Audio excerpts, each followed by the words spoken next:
अपने साथ साथ अपने पूरे परिवार का इंतज़ाम कर लिया, सबका जेल जाने का रास्ता तय कर दिया और इसने डिसाइड कर लिया कि मेरे साथ मेरा पूरा परिवार जाएगा जेल। ये मैं इसलिए कह रही हूँ, आज मैंने एक बहन की चैनल पे एक वीडियो देखा जिसमें इसकी 64 दांत वाली भाभी है, बेशरम बेहया औरत, हाथ में एक बोतल ली है। बोतल दारू की तो नहीं है, रसना की बोतल है, लेकिन ये एक्टिंग कर रही है शराब के नशे की। देखो देखो शराबी देखो। मतलब ये लोग हमारे भारत की सभ्यता संस्कृति को किस तरीके से गिरा रहे हैं। और सबसे बड़े शर्मनाक बात कि इस सभ्यता संस्कृति को तोड़ने के लिए भारत के अंदर जो अवैध घुसपैठिया आई सीमा हैदर, उसको रख कर टारगेट हमारे देश की सभ्यता संस्कृति को गंदा किया जा रहा है। ये वही सीमा हैदर है जो छुपकर 50 दिनों तक भारत के अंदर रही। ये वही सीमा हैदर है जिसने 50 दिनों तक पता नहीं कौन सी साजिश हमारे देश के लिए की होगी, हमारे समाज के लिए की होगी। बहुत सारी ऐसी चीज़ें पाकिस्तान से आ रही है जो अभी खुलकर आनी बाकी है। इसके पाकिस्तान से बहुत सारे ऐसे खुलासे हो रहे हैं। और रोशन अली आजिम सर जो पहले ही सच बोलते थे और उनको साइड कर दिया गया था, खुलकर वो अपने चैनल के माध्यम से आ चुके हैं, इसका एक एक सच सामने ला चुके हैं। और मैं हमेशा, अगर किसी ने सच बोला ना पाकिस्तान से, तो केवल रोशन अली आजिम थे।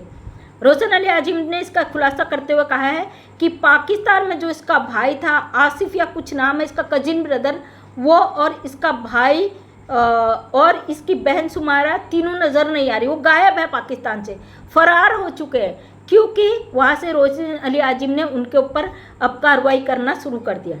ये जो सीमा हैदर है, ये अपनी बहन से मिली हुई है, अपने पाकिस्तान से सब लोगों से मिली है।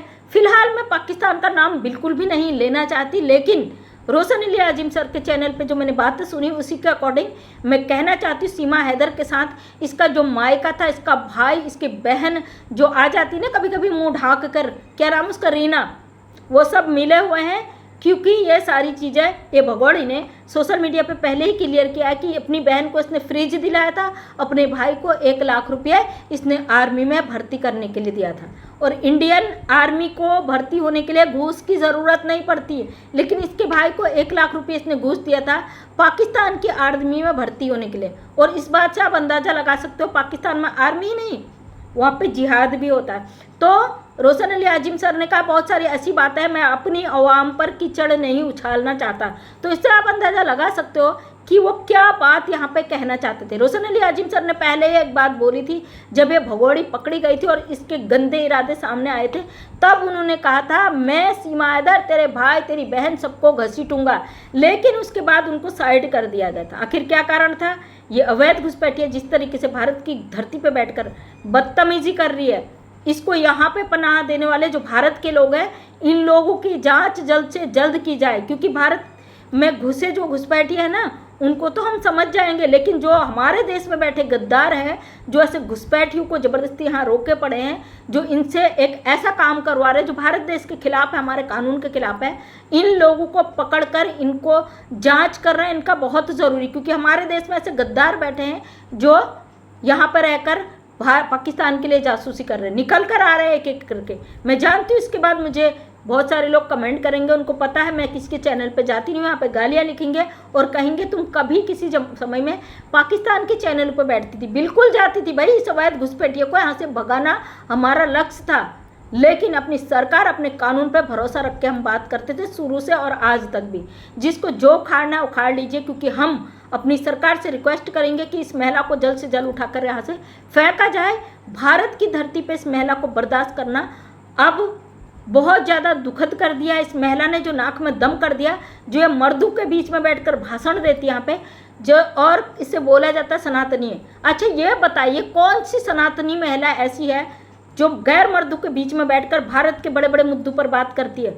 हमारे देश में पढ़े लिखे ऐसे इंटेलिजेंट लोगों की कमी हो गई क्या?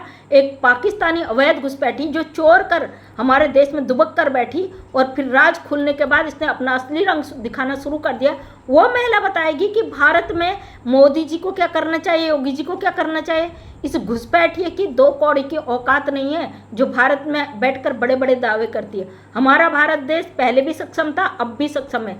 हाँ, कुछ गद्दार जो यहाँ पे बैठे हैं इस घुसपैठिए से, जिनका लालच जुड़ा है, जो भारत देश के साथ गद्दारी कर रहे हैं, वो लोग ज़रूर सरकार की नज़र में आएंगे। क्योंकि ये ऐसे गद्दार हैं जो अपने देश के साथ मिलकर इस पाकिस्तानी घुसपैठिए के साथ को रोकने का काम कर रहे हैं, अपने देश के खिलाफ ऐसे गद्दारों को चुनकर बाहर फेंकना जरूरी है, क्योंकि सबसे बड़े असली गुनहगार यही गद्दार है जो हमारे देश का खाते तो हैं लेकिन गुणगान इस पाकिस्तानी घुसपैठिए का करते हैं।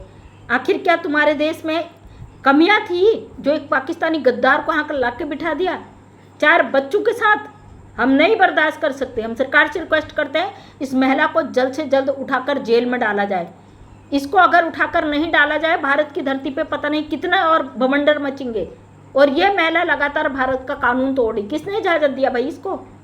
किसने इजाज़त दिया सीमा हैदर को कि तू यहाँ बैठ और अपनी बकवास कर? इसकी बकवास से भारत की जनता पक चुकी है और न जाने कब उठा के इसके चपेड़े लगा दे, कब इसके साथ क्या कर दे। भारत सरकार को चाहिए इस महिला को जल्द से जल्द उठा के जेल में डाला जाए। इसकी असली जगह जेल है। ये पाकिस्तान के साथ जो गद्दारी करके आई है, ये महिला अपने देश की नहीं हुई, क्या हमारे भारत देश की होगी? जिस तरीके से भारत की धरती पे गंद मचा रही, इसको ये बर्दाश्त से बाहर हो चुके अब। तो दोस्तों, गुस्सा आता है, दुख होता है, लेकिन भरोसा भी है भारत के कानून पे कि हमारे मोदी जी जब एक्शन लेते हैं तो रातों रात लेते, किसी को इस कान से उस कान तक खबर भी नहीं पहुंचती। लेकिन हमारे देश में बैठे ये जो गंदे लोग हैं, इन लोगों का सफाया करना भी बहुत ज़रूरी है। तो थैंक यू सो मच, धन्यवाद सभी का। वीडियो लंबा हो जाता है, वीडियो को लंबा न करते हुए वीडियो करते एंड नेक्स्ट वीडियो फिर लेके आऊँगी। इसकी धुलाई हम ऐसी ही लगाते रहेंगे। तो थैंक यू सो मच, धन्यवाद, जय हिंद, जय भारत, वंदे मातरम।